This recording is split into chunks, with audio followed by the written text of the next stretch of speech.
Success के जो मैं बताता हूँ, किसी को याद है which one is the first pillar to success? Shikha ji, physical health. If we are physically healthy then ये धन दौलत शोहरत हमारे काम की, अदरवाइज ये सब बेकार है। दूसरा पिलर फैमिली, मेंटल हेल्थ, बिल्कुल ठीक, family comes later on. Mental health, peace of mind, है ना। तीसरा पिलर नहीं, तीसरा पिलर कौन सा है? इमोशनल, स्पिरिचुअल है। हाँ, आपने अभी अभी अटेंड किया इसलिए आपको सब बड़े अच्छे से याद है। Spirituality plays a major role in our life. जब हम स्पिरिचुअल हैं तो हम सक्सेसफुल है। और स्पिरिचुअल का मतलब रिलीजियस नहीं होता, स्पिरिचुअल का मतलब आध्यात्मिक होना होता है ना। चौथा पिलर फाइनेंशियल हेल्थ, और पांचवा pillar love and affection of near and dear ones, family भी कह सकते हैं। ये पांच पिलर अगर हमारी जिंदगी में स्टेबल हैं तो हम सक्सेसफुल है। लेकिन इनमें से कोई भी पिलर अगर स्टेबल नहीं है, हिल रहा है, तो हम सक्सेसफुल नहीं है।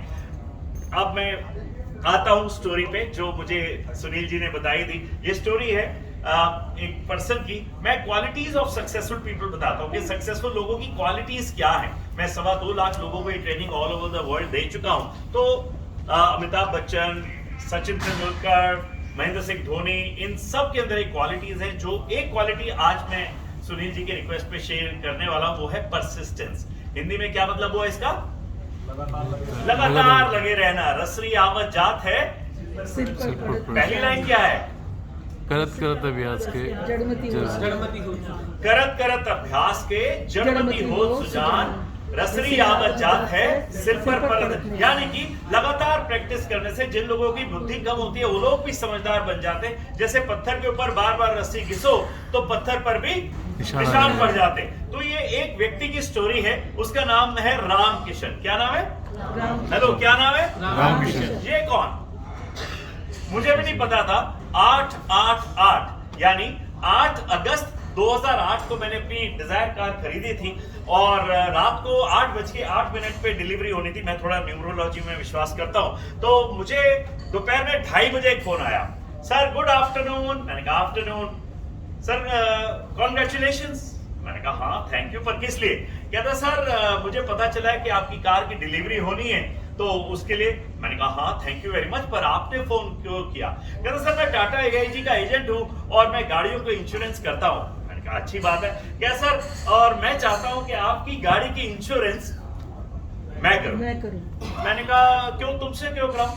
कहता सर एक्चुअली क्या है, टाटा AIG की तरफ से अभी 22.5% का डिस्काउंट ऑफर चल रहा है और मैं बहुत अच्छी सर्विस देता हूं, इसलिए मैं आपकी गाड़ी की इंश्योरेंस करना चाहता हूं। मैं कहा नहीं, जिनसे मैं गाड़ी ले रहा हूं TR सादी मोटर्स, वो मेरे सगे जे ही हैं, मैं इंश्योरेंस भी उन्हीं से ही करा लूंगा। कहता नहीं सर, जिनसे गाड़ी ले रहे हो वो तो बड़ा काम करते हैं, उनको वो करने दो, इंश्योरेंस तो मेरे जैसे आदमियों के लिए छोड़ दो। मैंने कहा हाँ एक्चुअली मेरे पास क्या है, गाड़ी का अभी इंजन नंबर और चेसिस नंबर नहीं है, वो मेरे पास जब हो जाएगा तो मैं तब आपसे करा लूंगा। लेकिन इंजन नंबर और चेसिस नंबर मुझे कब पता चलेगा? जब गाड़ी की डिलीवरी हो जाएगी, राइट? तो कहता हो चलो ठीक है सर, इस बार तो आप नहीं कराओ, अगले साल मेरे से करा लोगे? मैंने कहा हाँ हाँ, जैसा हम सब बोलते हैं। मैंने वो फोन रख दिया। 2009 11वां महीना पहला दिन सुबह 9 बजे। Sir good morning. मैंने कहा गुड मॉर्निंग। क्या सर राम किशन? मैंने कहा राम किशन मुझे समझ में नहीं, मैं एक साल में कम से कम 10,000 लोगों से मिल लेता हूं। तो कहता सर लास्ट ईयर आपने मेरे से वादा किया था कि आप गाड़ी की इंश्योरेंस मेरे से कराएंगे। मैंने कहा हाँ राम किशन जी, पर एक्चुअली क्या है कि इस साल जो है वो TR सादी मोटर्स ने मेरे घर में पहले अप्रोच कर लिया, बात कर ली, तो इस साल की तो इंश्योरेंस हो गई। कहता हो सर अगले साल तो मेरे से कराओगे ना? मैंने कहा हाँ हाँ अगले साल कराएंगे। फोन रख दिया। अगला साल 11वां महीना पहला दिन सुबह 9 बजे, एग्जैक्ट 9 बजे। Sir good morning. मैंने कहा मॉर्निंग। सर राम किशन? मुझे कुछ याद था। मैंने कहा हाँ जी राम किशन जी बोलिए। क्या सर वो आपने मेरे से वादा किया था कि आप गाड़ी की इंश्योरेंस मेरे से कराएंगे? मैंने कहा हाँ राम किशन जी, एक्चुअली क्या है अभी मैं आउट ऑफ स्टेशन जा रहा हूँ, बिल्कुल बस पैकिंग हुई पड़ी है। उत्तराखंड में मेरे को एक कॉर्पोरेट में जाके ट्रेनिंग देनी है वहां पे हल्द्वानी के ऊपर, तो इस साल तो मैं वहां आ जाऊं। कहता सर कब आओगे? मैंने कहा 5 दिन बाद। कहता सर 5 दिन बाद फोन कर लूं? मैंने कहा कर लेना। फोन रखा। 5 दिन बाद सुबह 9 बजे। Sir good morning. मैंने कहा हाँ जी मॉर्निंग। सर राम किशन? मैंने कहा हाँ जी राम किशन जी बोलिए। क्या सर वो गाड़ी के इंश्योरेंस का चेक लेने घर आ जाओ? मैं कहा नहीं राम किशन जी, ऐसा है कि जब मैं बाहर गया हुआ था तो पीछे से फोन आया, मैं उठा नहीं पाया, तो मेरी वाइफ ने फोन उठाया। अच्छा TR सादी मोटर्स क्योंकि सगे जे ही हैं तो तो मेरी वाइफ ने वो जो है इंश्योरेंस का चेक काट के दे दिया। उन्होंने बोला इंश्योरेंस खत्म हो रही है तो इस साल की तो इंश्योरेंस हो गई। कहता हो सर 2011 में तो मेरे से कराओगे ना? मैंने कहा हाँ जी 2011 11वां महीना सुबह 9 बजे वही सर गुड मॉर्निंग। मैंने कहा हाँ जी। सर रामकिशन? मैंने कहा हाँ जी रामकिशन जी बोलिए। क्या सर वो इंश्योरेंस का चेक लेने कनॉट प्लेस आपके ऑफिस आ जाऊं या घर में भाभी जी से ले जाऊं? मैंने कहा तुम्हें कैसे पता कि मेरा ऑफिस कनॉट प्लेस में? क्या सर वो गूगल कौर है ना? मैंने कहा गूगल कौर कौन है? क्या सर मेरा ना एक दो सरदार है। मैंने कहा बड़ी अच्छी बात है। क्या सर उसकी वाइफ का नाम ना गूगल कौर है? मैंने कहा क्यों? क्या सर सवाल एक पूछो जवाब 12-13 देती है गूगल कौर। मैंने कहा यार हाँ ठीक है पर मुझे क्यों बता रहे हो? कैसे बताता हूँ कहता सर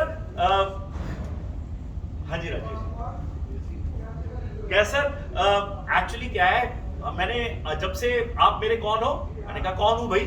क्या सर आप मेरे प्रोस्पेक्टिव कस्टमर हो। सर दुनिया में दो ही तरह के लोग पैदा हुए हैं, एक जो मेरे कस्टमर बन चुके हैं और दूसरे जो बन जाते जो प्रोस्पेक्टिव कस्टमर है बनने वाले हैं। तीसरा कोई आदमी पैदा ही नहीं हुआ। मैंने कहा हाँ जी बताओ। क्या सर गूगल में जाकर के मैंने आपका नाम सर्च किया प्रवीण नारंग, मुझे पता चला आप कहाँ जाते हो, क्या करते हो, ऑफिस कहाँ पर है, आपका पैन नंबर क्या है वगैरह वगैरह वगैरह। मैंने कहा मेरा पैन नंबर वगैरह? क्या सर आप मेरे प्रोस्पेक्टिव कस्टमर हो ना, मेरे पास सारे डिटेल तो होने चाहिए क्योंकि अगली बार जब आप गाड़ी इंश्योरेंस करा लो दूसरा काम कर लो तो मेरे से तो संपर्क आना ही है। मैंने कहा हाँ जी तो मैंने वो सारा डेटा अपने कंप्यूटर में सेव कर लिया है।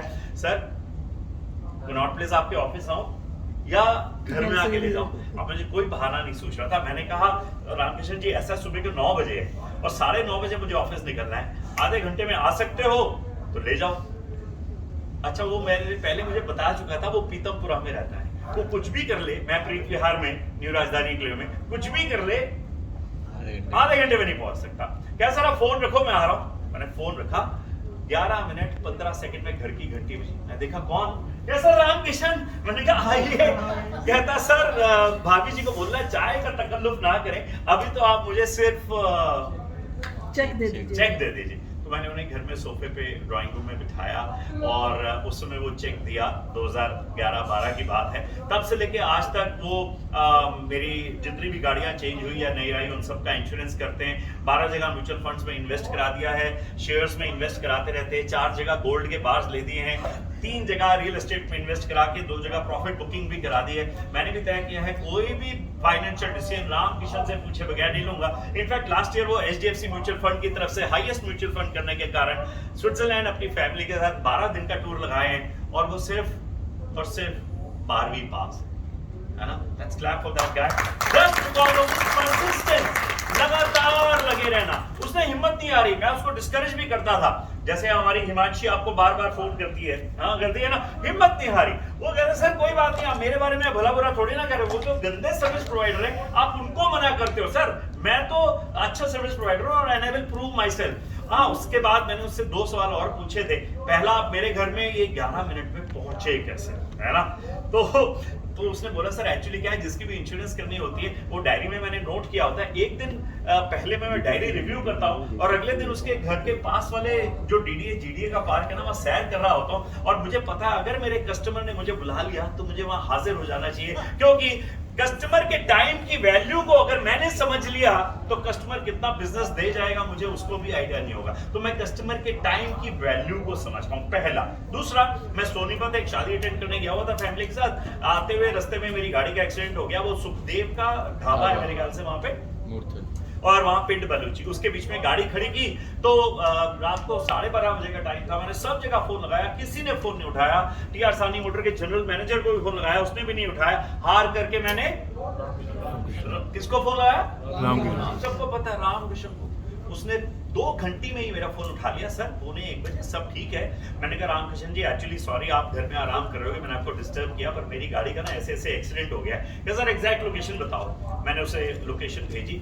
उसने कहा ठीक है सर, आधे घंटे में 2 गाड़ियां आ रही है। पहली गाड़ी आपकी गाड़ी को टो वे करके नियरेस्ट वर्कशॉप तक ले जाएगी और दूसरी गाड़ी जो है वो वो मेरे ड्राइवर की मेरी होगी, ड्राइवर लेके आएगा। आपने बताया फैमिली के साथ गए हो तो आपको और आपकी फैमिली को लेकर के आपके घर छोड़ देगा। और ऐसे ही हुआ, आधे घंटे में 2 कारें आ गई। पहली गाड़ी मेरी गाड़ी को टो अवे करके नियरेस्ट वर्कशॉप तक ले गई। दूसरी वाली गाड़ी में उसका ड्राइवर लेके आया था, उसमें वो कोल्ड ड्रिंक और चिप्स के पैकेट रख के आया था। मेरे बच्चे साथ में हैं, वो भूखे ना रहे, और फुल एसी करके लाया था जिससे गर्मी हमें बाहर सड़क पे खड़े तो महसूस ना हो। वो हमारे घर पे छोड़ के आया हमें। और अगले दिन 11:30 बजे रामकिशन मेरे ऑफिस आ गया था। उसने बोला सर आपके सारे डिटेल्स मेरे पास थे, आपको कोई फॉर्म भरने की जरूरत नहीं है, आप बस इधर इधर और इधर साइन कर दीजिए, कैशलेस है, आपको जेब से सिर्फ वो 500 रुपए जो जीरो डेप के देने होते बस वो देने, इसके अलावा कुछ नहीं देना। एक बार और ताली रामकिशन के लिए। जब आप लगातार लगे रहते हैं, जब आप परसिस्ट करते हैं। अच्छा, एक छोटा बच्चा कितनी उम्र में चलना सीखता है? हेलो, 1.5 साल, 1.5 साल। 1.5 years। अच्छा, कितनी बार वो गिर जाएगा कि आप कहोगे अब ये चल नहीं सकता? मान लो वो 100 बार गिर जाए तो कह दोगे? हेलो, कह दोगे क्या? नहीं सर। अच्छा, मान लो 200 बार गिर जाए फिर तो कह दोगे? गिरता ही रहता फिर भी नहीं कहोगे। मान लो 1000 बार गिर जाए फिर भी नहीं कहोगे। अच्छा, हम कह भी देंगे लेकिन उसकी मां नहीं मानेगी। वो कहेगी ये बच्चा कभी ना कभी तो चलेगा। ये बच्चा कभी ना कभी तो चलेगा। हेलो, ये बच्चा कभी ना कभी तो चलेगा। फिर आप क्यों चलना बंद कर देते हो? आप भी तो वही वाले बच्चे हो जिसने बचपन में घुटना तोड़वा के, माथा फुड़वा के, यहाँ चोटें होती हैं, देखा है, डाइनिंग टेबल से, ड्रेसिंग टेबल से चोट खा करके चलना सीखा है। फिर आप क्यों हिम्मत हार जाते हो? फिर आप क्या बोलते हो ये मेरे बस की बात नहीं है, वो वाला HNI क्लाइंट मैं नहीं ले सकता हूं, या इंग्लिश में मैं कन्वर्सेशन नहीं कर सकता हूं। You all can do wonders with your life. आप सब कर सकते हो, क्योंकि जो काम आप सब ने इंडिविजुअली किया है वो है सीधे खड़े होकर के चलना। वो और कोई ह्यूमन बीइंग नहीं, ह्यूमन बीइंग क्या कोई और स्पीशीज कर ही नहीं पाई है। Only you all have done it. Then why do you lose your confidence? आप क्यों सोचते हो आप नहीं कर सकते? आप सब कुछ कर सकते हो, क्योंकि whatever a mind can conceive and believe, it can achieve। एक आदमी का मस्तिष्क जो भी सोच सकता है और उस पर विश्वास कर सकता है वो उसे प्राप्त कर सकता है। 15 अप्रैल 1954 से पहले पूरे वर्ल्ड में बिलीव था कि 1 माइल की दौड़ 4 मिनट में पूरी नहीं की जा सकती। पूरे वर्ल्ड में बिलीव था। डॉक्टर्स ने भी कह दिया था for a human body it is not physically possible to run a mile in less than 4 minutes. 15 अप्रैल 1954 को रॉबर्ट बेनिस्टर नाम के व्यक्ति आए। उन्होंने बोला I don't believe by what doctors से, I think I can run it. और जब उन्होंने दौड़ लगाई तो 3 मिनट कुछ सेकंड में वो पूरी कर ली। लेकिन आश्चर्य की बात ये नहीं है। आश्चर्य की बात ये है कि तब से लेके आज तक 20,000 लोगों ने और इस रिकॉर्ड को तोड़ दिया है, जिसमें स्कूल और कॉलेज में जाने वाले बच्चे शामिल हैं। ये कैसे हो गया? By the belief system. By the belief system. अगर हमारा बिलीफ सिस्टम स्ट्रांग है तो हम मांझी बन सकते हैं। आप सबने पिक्चर देखी होगी। अगर हमारा बिलीफ सिस्टम स्ट्रांग है तो we can move the mountains, but वो बिलीफ स्ट्रांग होना चाहिए। और बिलीफ स्ट्रांग करने के लिए आप सबको क्या करना है? प्रगति की मीटिंग्स में हर बार आना है, हमारी बातों को ध्यान से सुनना है। हम आपके बिलीफ सिस्टम को स्ट्रांग कराएंगे। आप जो एंटरप्रेन्योरशिप की जर्नी में चले हैं, जो वर्ल्ड की सबसे मुश्किल जर्नी कहलाती है, जॉब क्रिएटर्स, आप सब जॉब क्रिएटर्स बन रहे हैं और बनेंगे, उस पे चलेंगे, है ना? तो आप सक्सेसफुल होंगे। अरुण जी, ज्यादा टाइम तो नहीं लिया। Thank you very much for listening.